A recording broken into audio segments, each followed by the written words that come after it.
मी आहे अहमदनगरमधून, महाराष्ट्र, आणि इथे मी शिकतोय प्रिव्होल्स्की रिसर्च मेडिकल युनिव्हर्सिटीमध्ये, निझनी नोव्गोरोड, रशिया.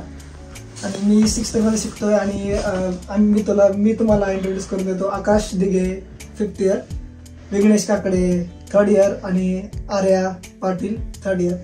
तर आता आपण यांना काही क्वेश्चन विचारू आणि हे आपल्या प्रश्नांची उत्तर देतील. तर कसं वाटतंय तुम्हाला इकडे शिकताय तुम्ही इथे? खूप छान वाटतंय. कसा आहे तुमचा इथे अनुभव? ठीक आहे, चांगला आहे. शिक्षक कसे आहेत? शिक्षक सगळे चांगले.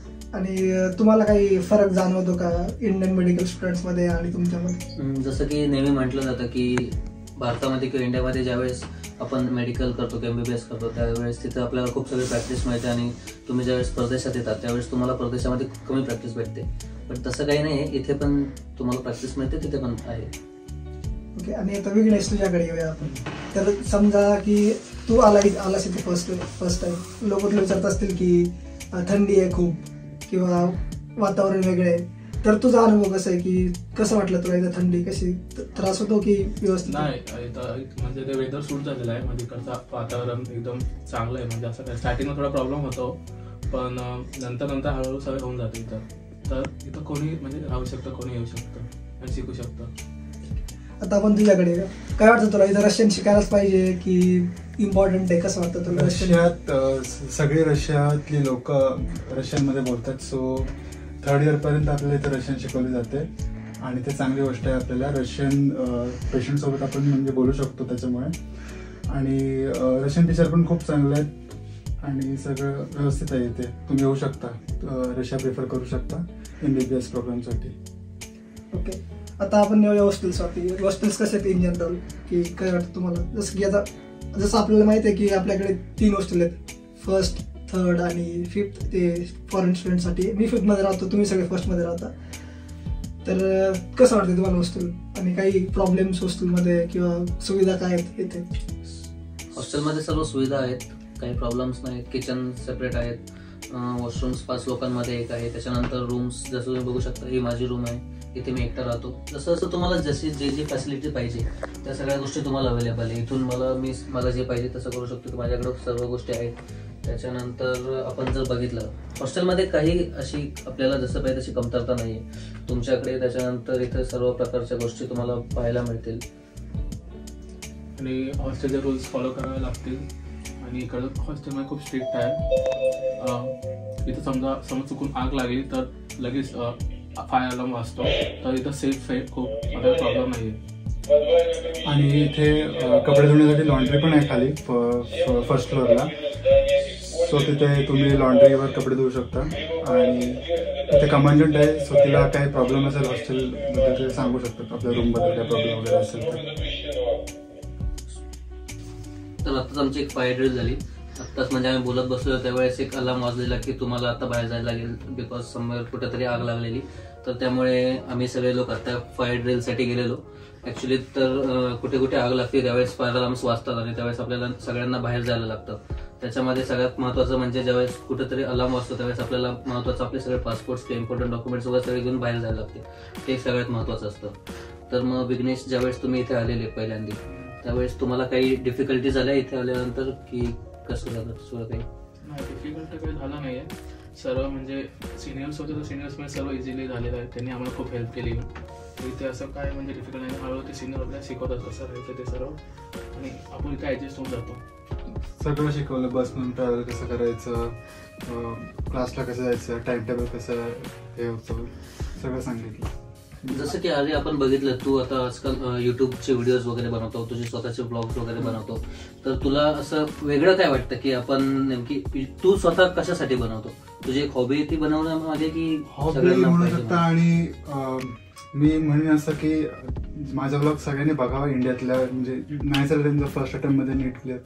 आणि ज्यांना खरंच MBBS करायचं आहे तर त्यांनी खरं नक्की यावं. त्याच्यासाठी मी एज्युकेशनल पर्पजसाठी पण हा व्हिडिओ बनवतो. आणि टीचर्स कसे शिकवतात आपल्याला इथले, रशियातले टीचर कसे शिकवतात त्याच्यासाठी मी एक व्हिडिओ बनवतो. आणि आपण एक मेजर डिफरन्स बघू शकतो. इंडियामध्ये कसं असतं की 100 मुलं असतात एका क्लासमध्ये, एक टीचर लेक्चर घेतात. इथे 15 ते 20 लोक असतात आणि एकच शिक्षक आपल्याला शिकवतात. सो प्रत्येक शिक्षक आपल्यावरती लक्ष ठेवू शकतो, तुमचे डाऊट सॉल्व्ह करू शकतो. तो हा एक मेजर डिफरन्स आहे. आणि आता आपण येऊया एक्झाम्सकडे. समजा आता रशियामध्ये एक्झाम्स कशा होतात? तुमची फर्स्ट सेकंड इयरला कोणते कोणते एक्झाम्स होते आणि कशी झाली? सेकंड इयरला बायोकेमिस्ट्री आणि फिजिओलॉजी. कशा पद्धतीने इथे एक्झाम्स घेतल्या जातात? बायोकेमिस्ट्री लाईक पूर्ण एक रूम असते सिंगल आणि त्याच्यात ऑलमोस्ट 10 स्टुडंट बसवले जातात आणि इच कोपऱ्याला टीचर असतात चारही बाजूनी आणि प्रत्येक स्टुडंटला बोलवून ओरली एक्झाम घेतली जाते. म्हणजे एक्झामचा पॅटर्न तिथे ओरली ओरली आहे. तुम्हाला रिटर्न पण टाइम दिला जाईल आणि तुम्हाला त्याच्यामधून तुम्ही रिटर्न जे केलंय ते तुम्हाला टीचरला ओरली सांगायचं. But main orally. त्यातून टीचर एक्स्ट्रा विचारतात, म्हणजे जे प्रश्न आले ते पण विचारतात आणि एक्स्ट्रा पण विचारतात. आता तुम्ही थर्ड इयर मध्ये, तर तुम्हाला आता कोणते कोणते सब्जेक्ट आहेत? आता आम्हाला आता या फर्स्ट सेमला आम्हाला हायजीन आणि ह्याची एक्झाम आहे, मायक्रोबायोलॉजीची एक्झाम आहे आणि बाकी पॅथोफिजिओलॉजी, पॅथोनॉटॉमी, इंटरनल मेडिसिन, प्रोपॅडिटिक्स. आणि आपल्याकडे म्हणजे इथे रशियामध्ये जर तुम्ही नोटीस केलं असेल तर प्रत्येक विद्यार्थ्याला वेगळा क्वेश्चन पेपर असतो. म्हणजे तुम्ही कॉपी करून लिहाल असं काही नाही.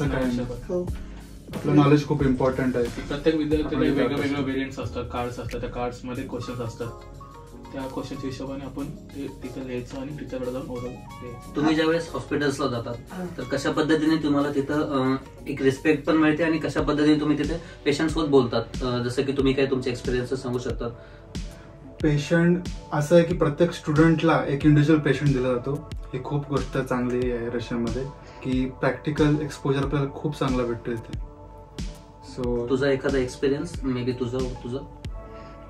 हा, तर बेसिकली टीचर आपल्याला एक फाईल देते, त्यामध्ये केस स्टडी असते. तर त्याच्यामध्ये केस स्टडी घेऊन ते आपला तो फाईल रिपोर्ट घेऊन पेशंटकडे जायचं आणि रशियनमध्ये बोलायला लागतं मेन पेशंटची हिस्ट्री घ्यायची असते. तर आपल्याला रशियन खूप इम्पॉर्टंट येते शिकणं. म्हणजे थर्ड इयर पण रशियन शिकवलं जातं आणि हॉस्पिटलमध्ये जाऊन आपल्याला त्यांच्याशी रशियनमध्ये संवाद साधून त्यांच्याचं करायचं. चला आता आपण युनिव्हर्सिटीकडे. आता आपण निजनी शहरात राहतो, तर तुम्हाला शहर कसं वाटतं? बेसिकली काय नवीन गोष्टी तुम्ही बघितल्या, काय एक्सपिरियन्स तुम्हाला शहराबद्दल? शहरामध्ये एक मेन ठिकाण जे असतं तर आता आपल्या निजनीचे एक क्रेमलिन म्हणून आहे, जे की पूर्वीच्या काळामध्ये ते एक मिलिटरी बेस म्हणून होतं. बट आता काही वर्षानंतर जसे जसे प्रोग्रेस होत गेले त्यानंतर ते लोक तिथे वसाहत निर्माण व्हायला लागले आणि लोक तिथे येऊन राहायला लागले. तर जसं जसं वाढत गेलं निजनीमध्ये लोकांचं राहणं, तसं तसं शहर डेव्हलप व्हायला लागलं आणि त्याचमुळे आपल्या युनिव्हर्सिटीचे स्टुडंट्स पण जास्त वाढायला लागले. जसं की आपण बघतो तुमच्या ग्रुपमध्ये किंवा माझ्या ग्रुपमध्ये, तुझ्या पण याच्यामध्ये, तुमच्या याच्यामध्ये सगळ्या डिफरंट कंट्रीज मधून लोक येत आहेत आणि आहेत तुमच्या याच्यामध्ये. जसं तुझ्या याच्यामध्ये कोणत्या कोणत्या कंट्रीजचे लोक आहेत? Iraq, Iran. आणि तुझ्या समजा आता म्हणजे माझ्या ग्रुपमध्ये नायजेरियामधून लोक होते, साऊथ आफ्रिका असेल, झिम्बाब्वे, झांबिया, इराक, इराण आणि असे म्हणजे तुम्ही विविध नॅशनॅलिटीच्या लोकांनी ते मिळू शकता. तुमचं एक्सपोजर खूप चांगलं होईल आणि कसं तुम्ही फ्रेंड्स पण बनवू शकता. जसं की मलेशियन्स असतील, इंडोनेशियन्स येतात तिकडे, मोरोक्कन्स येतात. सो तुम्ही एक नवीन लाईफ जगू शकता इथे. एक्सपोजर तुम्हाला नवीन भेटतं आणि हा तुम्ही तुमचं काय म्हणतो, तुम्ही फर्स्ट इयरला आलेला आर्या आणि 6th इयर मधून जाणारा आर्या हा डेफिनेटली वेगळा असेल. सेफ्टी बद्दल मी बोलू इच्छितो थोडंसं. सेफ्टी बद्दल तुम्हाला काय वाटतं इथे? खूप सेफ आहेत. लोक थोडे शांत स्वभावाचे आहेत रशियातली आणि सिटी करत खूप सेफ आहे. तुम्ही सगळीकडे पोलीस वगैरे हे सगळे 11 वगैरेही असतात इकडे.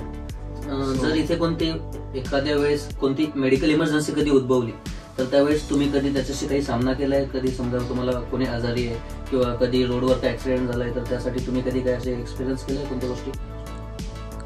जसं की मी एकदा एक्सपिरियन्स केलेलं की माझा रूममेट एकदा आजारी होता, तर त्यावेळेस मला सुचत नव्हतं पहिल्यांदा काय करायचं. जोपर्यंत मी नवीन होतो, मला 2-3 दिवस झालेले, तो आजारी होता, तर मग त्यावेळेस मी माझ्या फ्रेंड्सच्या मदतीने त्यावेळेस त्यांना ॲम्ब्युलन्स वगैरे बोलवून, जसं की तर प्रायमरी बेसिक हेल्थ केअर काय आहे ते लोक येतात.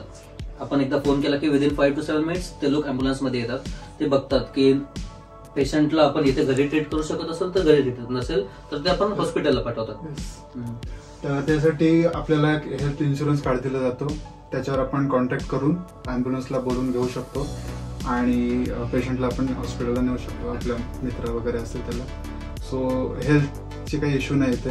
हो, आता समजा तुम्ही तिघं पण इथं राहता, जेवण स्वतः बनवतं, ठीक आहे. तर जसं की तुम्हाला खर्च किती येतो महिन्याला साधारण पकडला तर? साधारण पकडला तर महिन्याला 10,000 ते 15,000 रुपये खर्च येऊ शकते. आणि आम्हाला- आता समजा जे नवीन विद्यार्थी असतील जे येतील पुढल्या वर्षी, तर तुम्ही त्यांना काय सांगाल की इंडियातून काय आणलं पाहिजे, जसं की मसाले असतील, कुकर असेल असं. मसाले आणा, कुकर आणा, आणि स्नॅक्स वगैरे तुमचं इंडियातलं जे आवडतं. मसाले इथे भेटत नाही अजिबात, त्याच्यामुळे मसाले इम्पॉर्टंट आहे तिथे. स्पाइस अजिबात नाही रशियामध्ये, सो मसाले आणि मेडिसिन. ओके, आता प्रत्येक जण मला तुमच्या लास्ट नोटवरती लिहायला लागला. आता आपण आपल्या इंटरव्ह्यूच्या लास्टकडे चाललोय, तर तुम्हाला काय वाटतं की इंडिव्हिज्युअली की कसं आहे तुमचं इथं आयुष्यामध्ये, कसं जगताय तुम्ही 6 वर्ष जातील, तुम्हाला काही पॉझिटिव्ह फीडबॅक? पॉझिटिव्ह म्हणजे बघायला गेलो तर इथे आपल्याला इंडिपेंडंट राहायला लागतं. पॅरेंट्स नसतात, पॅरेंट्स म्हणजे बघायला नसतात. आपण इंडियामध्ये 18 वर्ष पॅरेंट्स सोबत राहतो, पण इथे आपल्याला स्वतःला इंडिपेंडंट राहायला लागतं. स्वतःचे कपडे स्वतः धुवायचे, स्वतःचं जेवण स्वतः बनायचं, सो हे इम्पॉर्टंट आहे. सर्व काही एकदम स्वतःहून बनवायचं असतं.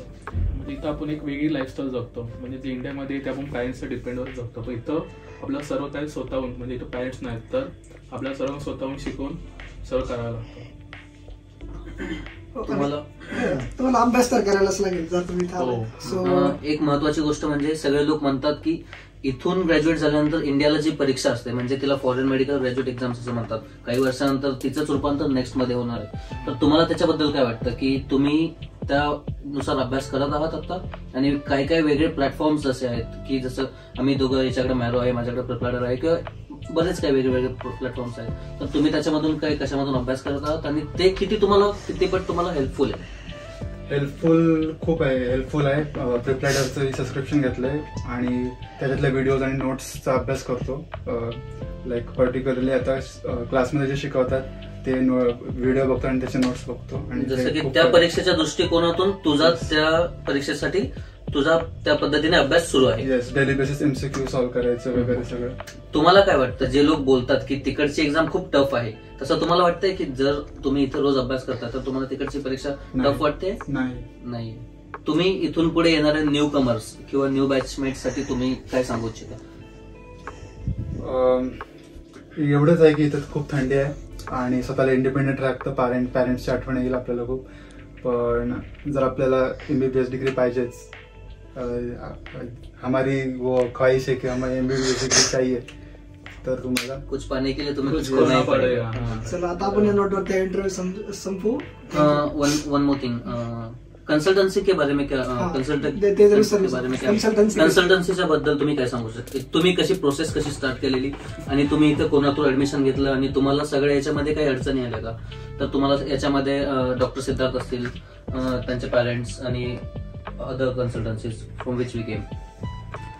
कन्सल्टन्सीमध्ये सिद्धार्थ सरांनी मला खूप मदत केली. त्यांनी सगळं सांगितलं इथं कसं असतं, कसं राहायचं असतं. आमचा विजा रेडी करून दिला.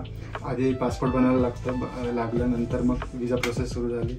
आणि सरांनी सांगितलं काय काय इम्पॉर्टंट आहे, काय काय घेऊन जायला लागतं, कसं असतं, कसं राहायचं, हॉस्टेलचे रूल्स काय वगैरे सगळं सांगितलं आम्हाला. तुझ्या कन्सल्टन्सी नाव सांगू शकतोस? Education consultancy. थँक्यू. धन्यवाद.